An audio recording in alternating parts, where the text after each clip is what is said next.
하나님 말씀 보겠습니다. 하나님 말씀 구약성경 여호수아 20장의 말씀을 보겠습니다. 여호수아 20장 1절에서 9절까지 구약성경 349페이지 있는 말씀 보도록 하겠습니다. 여호수아 20장 1절에서 9절입니다. 여호와께서 여호수아에게 말씀하여 이르시되 이스라엘 자손에게 말하 이르기를 내가 모세를 통하여 너희에게 말한 도피성들을 너희들 위에 정하여 부지 중에 실수로 사람을 죽인 자를 그리로 도망하게 하라. 이는 너희를 위해 피해 보복자를 피할 것이니라. 이 성읍들 중에 하나에 도피하는 자는 그 성읍에 들어가는 문 어귀에 서서 그 성읍의 장로들의 귀에 자기의 사건을 말할 것이요 그들은 그를 성읍에 받아들여 한 곳을 주어 자기들 중에 거주하게 하고 피해 보복자가 그의 뒤를 따라온다 할지라도 그들은 그 살인자를 그의 손에 내주지 말지니 이는 본래 미워함이 없이 부지 중에 그의 이웃을 죽였습니다. 그 살인자는 회중 앞에 서서 재판을 받기까지 또는 그 당시 대제사장이 죽기까지 그 성읍에 거주하다가 그 후에 그 살인자는 그 성읍 곧 자기가 도망하여 나온 자기 성읍 자기 집으로 돌아갈지니라 하라 하시니라. 이에 그들이 납달리의 산지 갈릴리 게데스와 에브라임 산지의 세겜과 유다 산지의 기럇 아르바 곧 헤브론과 여리고 동쪽 요단 저쪽 루벤 지파 중에서 평지 광야의 베셀과 갓 지파 중에서 길랏 라못과 므낫세 지파 중에서 바산 골란을 구별하였으니 이는 곧 이스라엘 모든 자손과 그들 중에 거류하는 거류민을 위하여 선정된 성읍들로서 누구든지 부지 중에 살인한 자가 그리로 도망하여 그가 회중 앞에 설 때까지 피해 보복자의 손에 죽지 아니하게 하기 위함이라. 아멘. 사람들은 피할 곳이 있으면 안전하다라고 생각을 하고요. 오늘 말씀 가운데 하나님께서는 이스라엘 백성들에게 6개의 도피성을 두어라 하는 말씀을 하셨습니다. 그래서 그 도피성은 총 6개로 요단강 동쪽에 3곳, 서쪽에 3곳을 두어라 그렇게 말합니다. 7절과 8절을 다시 보면 납달리 산지 갈릴리 게데스, 에브라임 산지의 세겜, 유다 산지의 기럇 아르바 곧 헤브론, 여기는 요단 서쪽이고요. 요단 동쪽은 루벤 지파 중에서 베셀, 갓 지파 중에서 길랏 라못, 므낫세 지파 중에서 바산 골란이라고 하는 것을 이제 구별해서 두게 됩니다. 그래서 이 6곳은 이스라엘 백성들이 부지 중에 사람을 죽이게 되어지면 그 사람이 피할 곳을 정해 주신 곳이고 그 위치는 북쪽, 중부, 남부로 나뉘어서 그 도시를 형성하도록 하고 있고 그 도시에는 레위 지파들이 거주하게 하셨습니다. 그러니까 일반 성이 아니고 레위 지파들에게 각 지파 중에 분배한 성읍 중에서 6군데를 택해서 그것을 도피성으로 주셨습니다. 그 사람들이 피할 수 있는 근거는 신명기 19장 5절의 말씀과 같이 가령 사람이 그 이웃과 함께 벌목하러 삼림에 들어가서 손에 도끼를 들고 벌목하려고 찍을 때에 도끼가 자루에서 빠져서 그의 이웃을 맞춰 그를 죽게 했을 때 우리가 요즘 말하면 과실치사 이런 표현을 하고 있는데 악의가 없이 우연히 혹은 기회를 엿보지 않고 던졌던 어떤 큰 물건들이 해하게 됐을 때 그 사람을 피할 수 있도록 하셨다라고 하는 것이고 이것이 부지 중인지 아닌지를 어떻게 구분하는가는 그 살인한 사람이 죽임을 당한 사람과 아무런 원한 관계가 없는 것이 확인되어야 하는 것이죠. 만약에 원한 관계에 의해서 이루어진 것이라고 한다면 비록 도피성에 들어갔다 할지라도 도피성의 장로들이 그를 보복자의 손에 넘기게 되어 있습니다. 그러니까 이스라엘 법은 눈에는 눈, 이에는 이라고 하는 같은 상해를 당하면 같은 값으로 갚도록 그렇게 되어져 있고요. 의도적으로 사람을 죽이면 반드시 죽임을 당하도록 되어 있습니다. 그런데 이 법은 그 법에 대해서 보복자들을 향해서 내 원수를 갚아라 하는 의미가 있는 것이 아니라 그 보복하는 행위에 대해서 주의를 주시는 것이고 경고하는 것이죠. 그 사람이 고의가 있든 없든 간에 어쨌든 그는 살인자입니다. 그렇게 되어지면 그 사람이 도피성까지 가기 전에 그 가족이나 이웃을 만나게 되어지면 피해 보복을 면하기가 어렵습니다. 그렇기 때문에 그 사람 평생 숨어 살든지 아니면 보복을 감수하고 자수해서 사형을 당하든지 하는 것뿐인데, 그 사람이 그 상황이 펼쳐졌을 때 그 모든 상황 가운데에 다른 사람에게 붙잡히기 전에 도피성에 들어가거나 혹은 그러지 못했을 때에 자기가 그 무슨 내용이 어땠는지, 왜 그런 일이 벌어졌는지를 이야기했음에도 불구하고 무참히 살해를 당한다면 또 다른 보복의 악순환이 생기지 않도록 하나님께서 그들에게 도피성 제도를 허락해 주신 것이고요. 그에게 도피성은 신약에서 예수 그리스도의 모형이요 교회의 예표라고 이야기를 하고 있습니다. 그러면 이 도피성이 도대체 어떤 의미가 있느냐라는 것이죠. 아까도 말씀드린 것처럼 도피성은 이스라엘 전역으로 보면 6군데, 북쪽 그리고 중간 남쪽으로 나뉘어서 6개의 도시가 있습니다. 그래서 부지 중에 살인한 자가 최대한 빨리 어느 성이든지 도피성으로 정해진 곳에 들어가기만 하면 살 수 있도록 기회를 주시는 것이죠. 이 말을 뒤집어 보면 우리가 어느 곳에 있다 할지라도 예수 그리스도를 향한 믿음의 손길을 내어밀기만 한다면 누구든지 주님 안에서 보호를 받을 수 있다라는 것을 이야기하는 것이고요. 두 번째는 도피성에서 머무는 기간이 정해져 있지 않았습니다. 언제 들어가서 1년 동안 있어야 된다, 5년, 10년 이렇게 되어 있지 않고 언제까지든지 그들은 도피성에서 생활할 수 있습니다. 예수님 안에 있으면 그 누구든지 주님 안에서 머물고 은혜를 입을 수 있다라고 하는 것이고요. 교회가 그리스도의 모형으로서 모든 사람들을 품을 수 있는 그런 것들과 함께 이야기할 수 있는 것이고요. 세 번째는 도피성에 서 있던 그 사람도 어느 날인가는 고향으로 돌아가는데 그 기준은 회중들 가운데 재판을 받아서 죄의 값을 치르거나 혹은 당대의 대제사장이 죽으면 고향으로 돌아갈 수 있게 해 주었습니다. 이를 생각해 보면 예수님께서 십자가 죽으심을 통해서 우리에게 구원의 은혜 베풀어 주시고 어느 날인가 우리를 부르시면 하나님 나라에 들어갈 수 있습니다. 이것을 히브리서에서는 본향으로 돌아간다라고 말하는 것처럼 하나님의 나라에 우리가 들어갈 수 있게 되어지는 것을 이야기하는 것이죠. 이게 도피성에 대한 개략적인 이야기입니다. 그런데 이것을 한 번 더 깊이 있게 우리가 살펴보기를 원하는데요. 4절을 보시면 이 성읍들 중에 하나에 도피하는 자는 그 성읍에 들어가는 문 어귀에 서서 그 성읍의 장로들이 귀에 자기의 사건을 말할 것이요 그들은 그를 성읍에 받아들여 한 곳을 주어 자기들 중에 거주하게 하고 라는 말을 하고 있습니다. 도피성에 들어가는 일은 단순하게 들어가는 게 아니라 그 성에 도착하면 통과 의례를 거쳐야 된다라고 하는 것이죠. 아까도 말씀드린 것처럼 도피성은 레위 지파들의 성읍입니다. 그들은 어떤 기업이 있는 게 아니고 하나님께서 그들의 거주할 수 있도록 허락해 주셨고 레위인들의 기업은 하나님이시다라고 말씀해 주셨습니다. 그들은 성전에서 필요한 모든 일들을 다 감당했습니다. 청소, 성물을 관리하고 번제단에 불을 피울 준비를 하고 물두멍에 물도 기울여 붓고 향과 관유도 준비하고 떡상에 바쳐진 음식도 관리하고 그런 성전에 관련된 모든 일들을 다 하고 있었고요. 그들이 그렇게 했기 때문에 성전에 드려지는 음식과 성전에 바친 11조 중에서 11조를 받아서 그들이 생활을 했습니다. 그러니까 그들을 향해서 하나님께서 도피성을 그들의 성으로 허락하신 것은 하나님께서 그들과 함께 하시고 그들을 이끄심에 대해서 상징적으로 보여주셨기 때문에 거기에 들어갈 사람, 하나님이 계신 곳에는 거룩한 사람이 들어가야 하기 때문에 그 사람이 어떤 사람인지를 알아야 하는 것이죠. 그렇기 때문에 그 부지 중에 일을 친 그 사람은 도피성에 들어가기 전에 그 성의 장로들의 귀에 자기의 사건을 말할 것이다 라고 이야기합니다. 자기가 왜 그곳에 왔는지를 자세하고 그리고 정확하게 이야기해야 한다라고 하는 것이죠. 예수님과 교회 앞에 나왔다고 한다면 예수님 앞에서 죄를 고백하는 것은 감춰서는 안 되는 것이죠. 예수님 앞에서는 체면도 없습니다.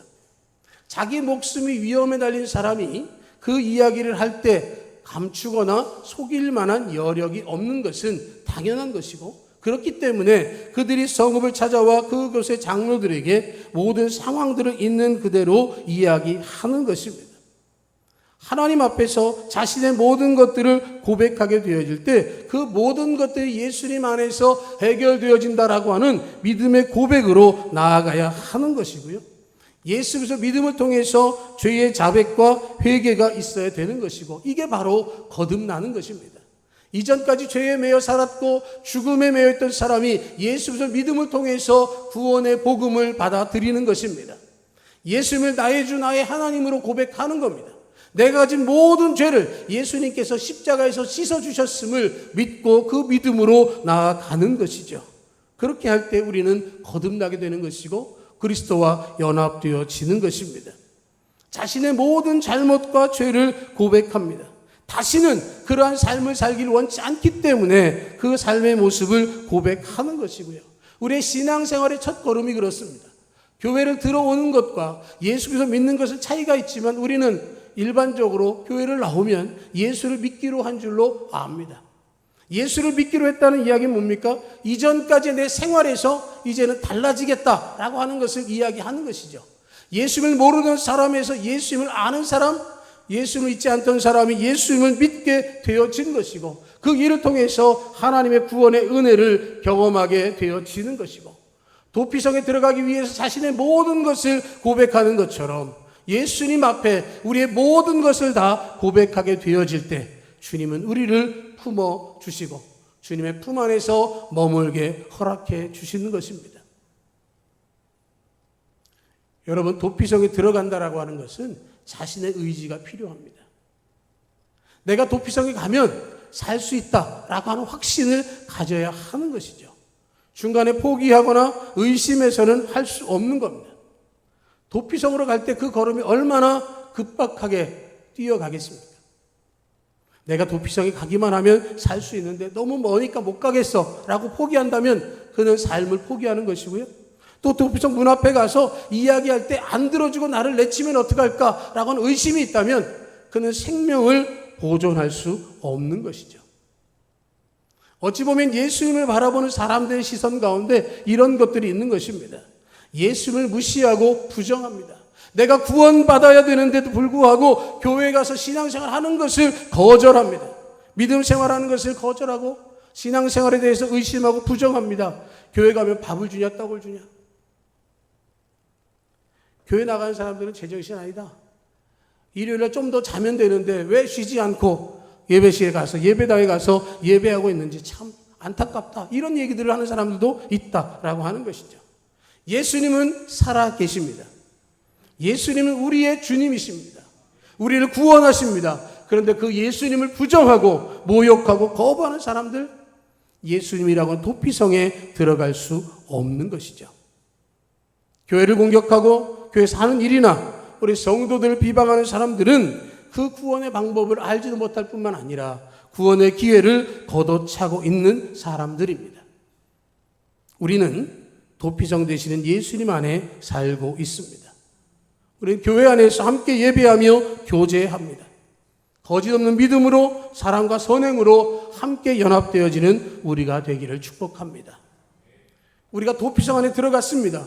그러면 할 일이 있어요. 내가 도피성 안에 들어가서 내가 구원을 입으면 그 밖에 있는 나와 같았던 사람들, 내가 예전에 그 도피성에 들어오기 전에 있었던 그 상태와 같은 사람들을 우리가 불쌍히 여겨야 하는 것이죠. 부정하고 의심하는 사람들을 불쌍히 여겨야 합니다. 그들은 남이 아닙니다. 살펴보면 그들은 내 가족이고 내 이웃입니다.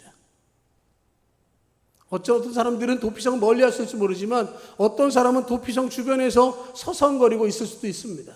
들어가도 될까? 들어가야 할까? 이런 망설임도 그들 속에 있는 것이고요. 그러는 중에 보복자인 사탄을 통해서 그들이 쓰러지는 모습을 볼 수가 있는 것이죠. 그 이웃과 그 가족을 도피성으로 이끌어 드려야 하는 것입니다. 내가 겪었던 것들을 통해서 그들이 어떻게 하면 그것에 들어올 수 있는지, 어떻게 하면 예수 그리스도를 믿음으로 구원 얻을 수 있는지를 그들에게 분명하게 알려주는 축복의 통로가 되시기를 축복합니다. 내가 그 안에 들어와 누리는 진정한 복을 그들에게 증거해야 하는 것이고, 그러기 위해서는 또 우리는 그 성으로부터 나가서도 안 되는 것이죠. 도피성 안에 거주하고 있는 분들도 그 안에 들어온 살인자를 절대로 밖으로 내보내서도 안 되는 것이죠. 5절을 보면 피해 보복자가 그의 뒤를 따라온다 할지라도 그들은 그 살인자를 그의 손에 내주지 말지니 이는 본래 미워함이 없이 부지 중에 그 이웃을 죽였음이라 이야기합니다. 도피성에 들어올 때 자신의 모든 것들을 자세하고 진실되게 이야기하고 그 성읍에 받아들여질 때 그는 더 이상 밖으로 나갈 수 없고요. 나가서도 안 되고 또 그 성 안에서도 내보내서도 안 되는 것이죠. 내가 예수 그리스도 믿음으로 구원의 은혜 입으면 예수 그리스도 안에 머물러 있어야 하는 것입니다. 예수님은 절대 죄 가운데로 다시 내보내기를 원하시지 않으십니다. 내가 예수 그리스도를 믿으면 하나님의 자녀가 되는 권세를 주시고 구원의 은혜를 우리에게 허락해 주십니다. 우리는 신앙생활하는 가운데에 신실하게 바른 믿음으로 흔들림 없이 살아가길 원하지만 때로는 넘어지고 흔들리고 또 망설일 때가 많이 있음을 압니다. 그러나 그럼에도 불구하고 우리가 하나님의 자녀인 것은 변함이 없는 것이죠. 내가 구원의 은혜 입었으면 나는 하나님의 사람입니다. 내가 구원의 은혜 입었으면 나는 주님의 자녀로 살아갈 당연한 의무와 권리가 있는 것입니다. 나는 하나님 안에서 그렇게 살아가는 것이죠. 도피성 안에 들어온 자는 다시는 옛된 모습으로 돌아가지 않을 것입니다. 그 죄된 모습을 이야기만 해도 몸서리치고 자신이 일으켰던 그 모든 것들에 대해서 미안해하고 자기 때문에 죽임을 당한 사람을 향한 안타까움에 참여하는 심정으로 자숙하며 기도하며 살아갈 것입니다. 예수님 안에 들어온 사람은 어떤 일이 있어도 예수님 곁을 떠나서는 안 되는 것입니다. 그런데 사람들은 안정을 취하면 밖의 것이 좋아 보이기 시작을 합니다. 나가고 싶고 매력적인 세상 것과 함께하고 싶을 때마다 우리는 영적 전투를 잘 해야 합니다. 그거는 예수님과 우리를 분리시키려고 하는 사탄의 유혹입니다. 떼어놓아야 우리를 물고 뜯을 수 있기 때문에 그렇게 하는 것이죠. 우리 혼자서는 그런 사탄의 유혹을 물리치기가 어렵습니다. 그렇기 때문에 예수님께서 뭐라고 말씀하십니까? 내가 가는 것이 너에게 유익한 것은 내가 보혜사 성령을 너희에게 보내주겠다라고 말씀하셨습니다. 보혜사 성령, 우리를 보호하시고 은혜를 베푸시고 예수님이 하신 말씀들을 깨닫게 가르쳐 주시는 그 성령께서 우리와 함께 하신다라고 약속해 주셨습니다. 우리가 주님의 은혜 가운데 살아야 함에도 불구하고 은혜 가운데 살지 못하며 하나님의 뜻을 제대로 행하지 못하면 성령께서 내주하시면서 말할 수 없는 탄식으로 우리를 위하여 기도해 주신다라고 말씀해 주셨습니다. 여러분들이 향한 유혹과 도전이 있다 할지라도 여러분 흔들리지 마시기를 축복합니다. 여러분 흔들리려고 할 때 여러분의 중심적인 자리에 성령께서 자리하시면서 여러분들을 지켜주실 것입니다. 그 상황 가운데서 사람을 바라보지 말고 상황을 바라보지 말고 오직 성령을 의지하고 하나님 안에 있기를 축복합니다. 하나님의 시선으로 여러분들의 삶을 살아가야 하는 것입니다. 내가 그렇게 살아갈 때 하나님의 은혜가 우리 가운데 있습니다. 우리가 마음대로 밖으로 나가서 안 되는 것처럼 도피성 안에 있는 장로들이나 성읍에 거주하는 사람들도 그 사람들을 자기의 임의로 내보낼 수 없습니다. 교회는 그러한 일을 해야 합니다. 교회는 언제나 열려 있어야 합니다. 교회에 들어오는 모두는 누군가는 알지 못하지만 주님 앞에 고백하는 상처와 아픔이 있는 고난을 겪고 있는 영혼들입니다.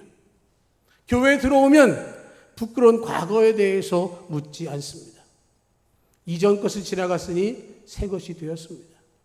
옛 것에 대해서 매달리거나 후회하거나 망설임이 필요한 것이 아니라 지금 내게 구원의 은혜를 베푸신 하나님의 그 은혜를 기억해야 하는 것입니다.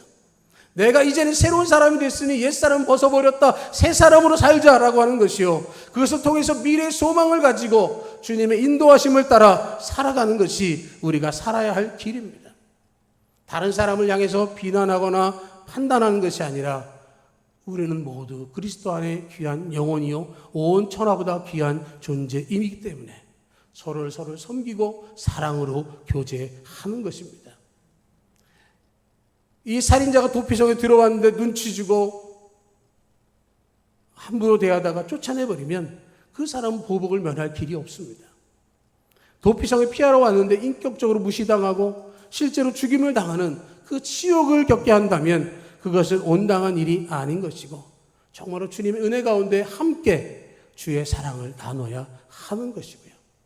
덧붙여서 우리 안에 정말로 예수님 안에 있는 그 사람, 절대로 그 자리를 떠나서 안 되는 것처럼 우리도 예수님을 떠나서 안 된다는 사실을 반드시 기억해야 하는 것이죠.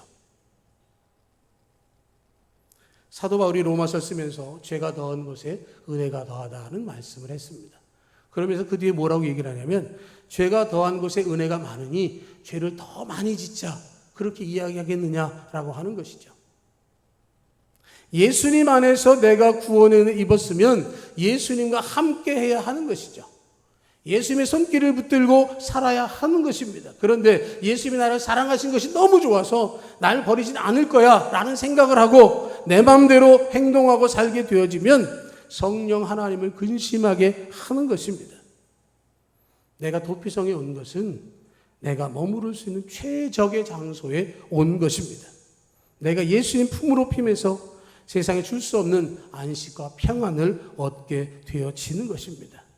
좋은 곳을 주시면, 좋은 것들을 허락하시면 감사하는 마음으로 지키면서 살아야 하는 것입니다. 우리 예수님 안에서 우리가 살 수 있도록 구원의 은혜 베푸신 것에 대해서 감사해야 합니다.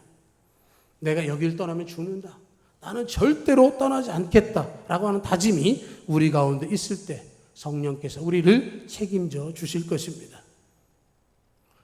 6절의 말씀을 보면 그 살인자는 회중 앞에 서서 재판을 받기까지 또는 그 당시 대제사장이 죽기까지 그 성읍에 거주하다가 그 후에 그 살인자는 그 성읍, 곧 자기가 도망하여 나온 자기 성읍, 자기 집으로 돌아갈지니라 하는 말씀을 하고 있습니다. 도피성에 들어왔는데 어느 날 자기가 돌아갈 수 있게 되어집니다. 도피성은 자기 집은 아닙니다. 자기가 구원을 얻었으나 자기 고향에 돌아갈 길을 찾지는 못하는 상황일 수밖에 없고요. 그곳에서 목숨을 다하면 대제사장이 죽기 전에 먼저 죽게 되면 돌아갈 길은 없고요. 또 그렇다고 해서 당대 대제사장 보고 빨리 죽어라, 나 집에 가고 싶어, 이럴 수도 없는 거 아닙니까? 그런데 하나님께서 그들이 그래도 고향에 한번 가볼 수 있는 기회를 주시는 것은 대제사장이 죽거나 혹은 회중들 앞에서 재판을 통해서 죄값을 치르게 되었을 때에 가도록 기회를 주시기도 합니다. 그런데 이것은 단순하게 고향이라고 떠올리기보다는 우리가 정말로 가야 할 본향으로 이야기할 수 있는 것이죠. 우리의 영원한 대제사장 되신 예수님께서 우리를 위해서 십자가에서 죽어주셨습니다. 예수 그리스도 믿기만 하면 멸망에서 생명으로 옮겼다고 말씀해 주셨습니다. 우리가 죄를 고백하고 도피성에 들어가기만 하면, 예수 믿고 예수의 품 안으로 들어가기만 하면 언제인지는 모르지만 우리가 진정한 자유를 누리는 그 날이 올 것입니다. 예수님께서 우리의 영원한 대제사장으로서 모든 것을 해결해 주시고 책임져 주시는 것에 대한 믿음으로 나아갈 때 우리에게 진정한 자유를 허락해 주실 것입니다.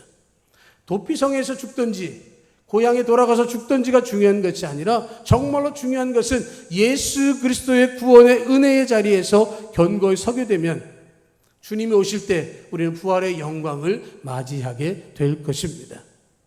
분명한 것은 그 때가 언제인지 알지 못하기 때문에 인내하고 참고 기다려야 하는 것이죠.